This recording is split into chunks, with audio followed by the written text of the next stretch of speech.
BJP ছেড়ে তৃণমূলে যোগদান হেতমপুরে। আবারও ভাঙন বিজেপি শিবিরে। দুবরাজপুর ব্লকের লোবা পঞ্চায়েত এলাকার পর এবার বিজেপি ছেড়ে তৃণমূলে যোগ দুবরাজপুরের হেতমপুর পঞ্চায়েত এলাকায়। দুবরাজপুর ব্লকের হেতমপুর গ্রাম পঞ্চায়েতের 212 নম্বর সংসদের বিজেপির গ্রাম পঞ্চায়েত সদস্যা সরস্বতী বাদ্যকর এবং বিজেপির বুথ সভাপতি সুশান্ত বাদ্যকর সহ প্রায় 170 জন বিজেপির কর্মী সমর্থক যোগদান করলেন তৃণমূল কংগ্রেসে বলে দাবি জেলা তৃণমূল কংগ্রেসের সহ সভাপতি মলয় মুখার্জি। বিজেপিতে কার্য পাচ্ছিলাম না, এই কারণে তৃণমূলে যোগদান করলাম। আর এমএলএ ফোন করি এখন বাধা দিচ্ছি যে আপনারা এখন কি চাই বলুন। আগের তো খবর লাইনে এসে কোনোদিনই আছে এমএলএ কোনোদিন খবর লাইনে কোনোদিন না খবর লাইনে। মানে তৃণমূলে কি জন্য যোগদান করলেন আপনারা? মানে বিজেপির এমএলএ মানুষের যাতে সেবা করতে পারে, উন্নয়নের জন্য মানুষ যাতে সব কিছু পায় সেই জন্য। না কি কেউ ভয় দেখেছিল? না, কেউ ভয় দেখায়নি, নিজেরাই মানে।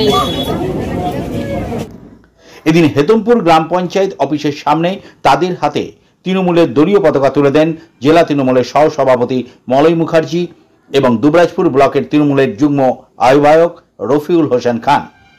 সঙ্গে ছিলেন জেলা পরিষদের সদস্যা মুনমুন ঘোষ, গ্রাম পঞ্চায়েতের উপপ্রধান শেখ সবুর আলী, হেতমপুর অঞ্চল যুব সভাপতি অভিনিবেশ রায় সহ অন্যান্য তৃণমূল নেতৃত্ব। আজকে আমাদের বিগত পঞ্চায়েত নির্বাচনে আমরা হেতমপুর থেকে 3টে সিট খুঁজেছিলাম, যদিও আমরা এখানে সংখ্যাগরিষ্ঠ এবং পঞ্চায়েত আমাদের, তবুও তখন থেকে আমাদের চেষ্টা ছিল যে মানুষের সাথে মিশে মানুষের কাজ করে যাতে আমাদের সংখ্যা বাড়াতে পারি এবং আগামী দিনে সমস্ত মানুষকে আমরা তৃণমূলের পতাকা তলা আনতে পারি, মমতা বন্দ্যোপাধ্যায়ের উন্নয়নে সামিল করতে পারি। সেই প্রচেষ্টার ফলশ্রুতি হিসেবে আপনারা দেখেছেন বিগত দিনে লোবা পঞ্চায়েত থেকেও একমাত্র যে বিজেপি প্রতিনিধি ছিল পঞ্চায়েতে তিনি জয়েন করেছিলেন। গত কয়েকদিন আগে লোকপুরের প্রধান তার সমস্ত সঙ্গী সাথী নিয়ে জয়েন করেছেন। ঠিক সেই রকম আজকে হেতমপুর থেকে 12 নম্বর সংসদের সরস্বতী বাদ্যকর এবং এই এলাকার বুথের সভাপতি এবং বিজেপি প্রায় শতাধিক 170টার মতন কর্মী তারা আজকে তৃণমূলের ফ্ল্যাগ ধরে তৃণমূলেতে জয়েন করলেন। আমরা তাদেরকে স্বাগত জানালাম এবং আমাদের তৃণমূলের পরিবারে তাদেরকে অংশ হিসেবে গ্রহণ করলাম। আগামী দিনে তাদেরকে সাথে নিয়ে আমরা এই অঞ্চলের উন্নয়ন করব এবং আগামী দিনে তৃণমূলকে এই এলাকায় আরো শক্তিশালী করব, এই আমাদের।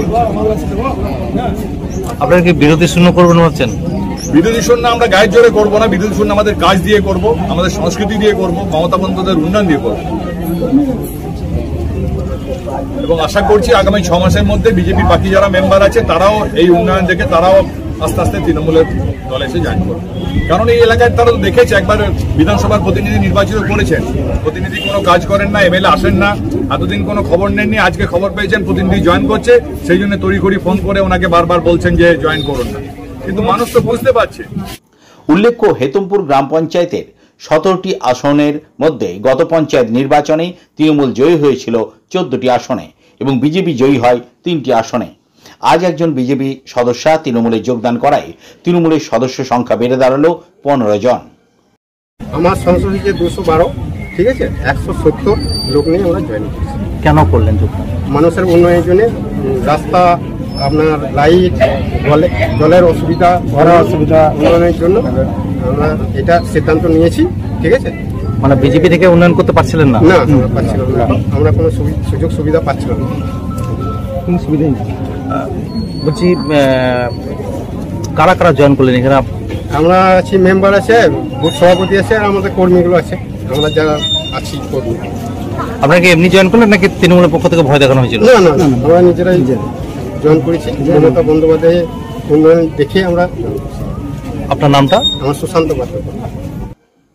দুবরাজপুর থেকে শেখ অলি মোহাম্মদের রিপোর্ট, জনকণ্ঠ টিভি নিউজ।